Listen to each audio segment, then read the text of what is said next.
Alright, so I'm reviewing Land Before Time. It's probably one of my more favorite movies I watched as a kid, so let's get this started.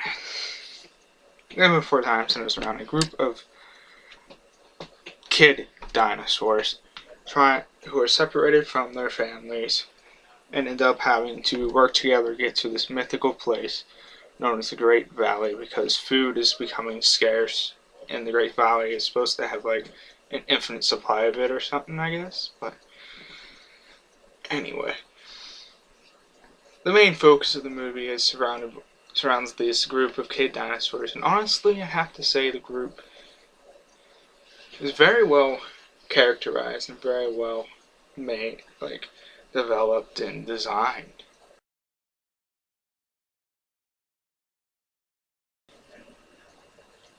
Right, so characters.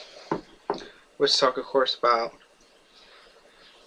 probably what was my personal favorite when I was a kid was Ducky. Yeah, Ducky.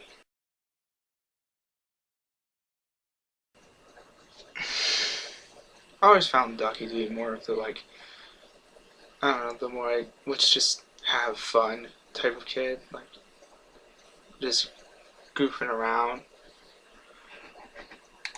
It's definitely more of the like catchphraser of the group and cracking wisecracks and stuff and like yip yip yip and all that. So I enjoyed her as a character a lot.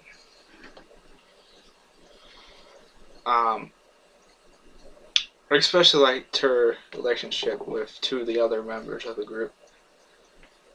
So, I guess we'll talk about Spike.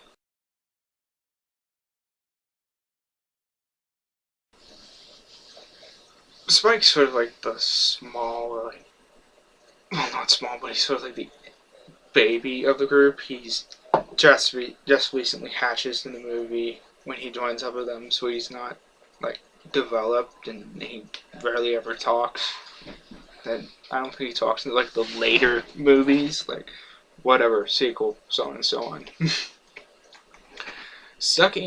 Ducky, Ducky and Spike have probably the most, I have to say, friendly relationship, as Ducky kind of like takes him in as an adoptive brother.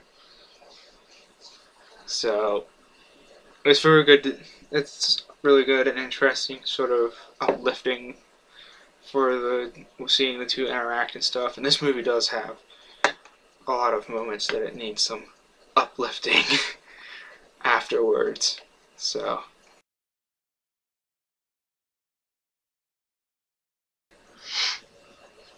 Petrie is sort of like the comic relief of the group. He's a nervous wreck, and he's a flyer, which are like the dinosaurs have all these terms for each other, like flyer and long neck and all that.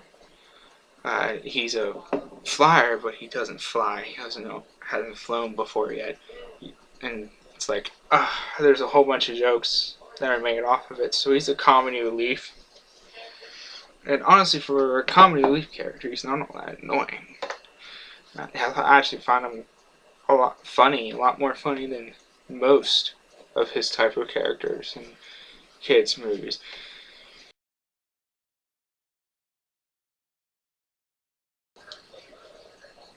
Sarah is sort of the tough, nose nonsense member of the group, and often her like willingness to like fight anything often leads to trouble into the group into some troublesome situations. Sorry. um, at first, her and the another character, Littlefoot, don't really get along all that much, and so there's sort of like a lot of tension between the two. But I did find her a little annoying at times, but not overly so, to the point where I didn't like her character, so that's a positive. And she's not that annoying.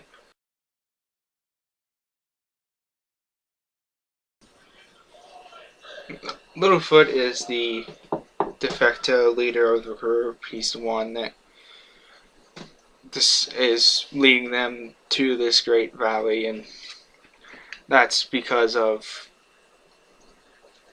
his mom telling him how to find it, follow your heart or something like that. I don't know. And anyways, I liked his character. I suppose you could say he could be a little whiny at times, but he's just a kid, and with a lot of the group of dinosaurs. They actually do act like how children would probably act in this situation. So, anyways, on to Littlefoot's mom.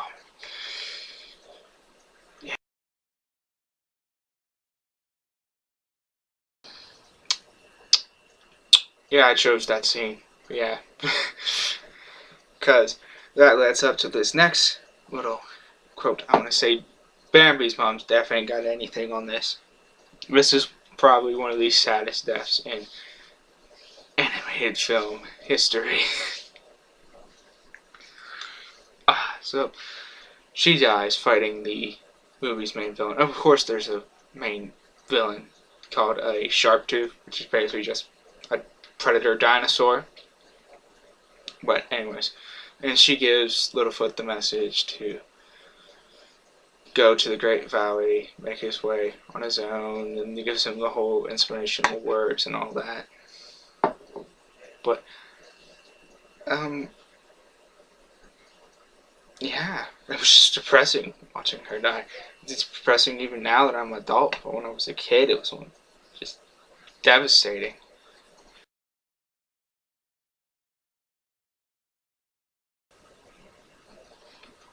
Sharptooth is one of the better animated feature film villains, despite never actually saying any words. He's at least one of the better non-Disney villains. But anyway, he's sort of like this quiet menace that's just like there, even though he's going to like snap and attack these little kid dinosaurs at any moment, and it's just, I found him terrifying. His design is terrifying with like these like reddish eyes and all that. As a kid, I found him just extremely terrifying, and that's really a good way to go for a villain in a movie like this. So, on to the next part of the review, the final part. Yay.